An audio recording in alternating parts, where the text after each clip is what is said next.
नमस्कार मित्रांनो, माझं नाव अक्षय आणि कोल्हापूरमधला आज दिवस दुसरा आणि आज आपण चाललो आहे बाळूमामाच्या दर्शनाला आदमापूरला. तर चला बघूया. मागच्या व्हिडिओमध्ये तुम्ही पाहिलं असेल की आपलं महालक्ष्मी मातेचं दर्शन आणि ज्योतिबाचं दर्शन झालं होतं आणि आपण ज्योतिबाचं दर्शन करून कोल्हापूरला वस्ती केली होती आणि आज आपण चाललो आहे आदमापूरला.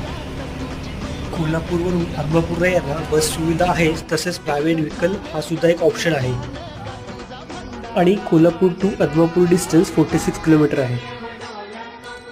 आणि आज बुधवार असल्यामुळे गर्दी पण फार नव्हती आणि दर्शन पण एक 10 मिनिटांमध्ये झालं.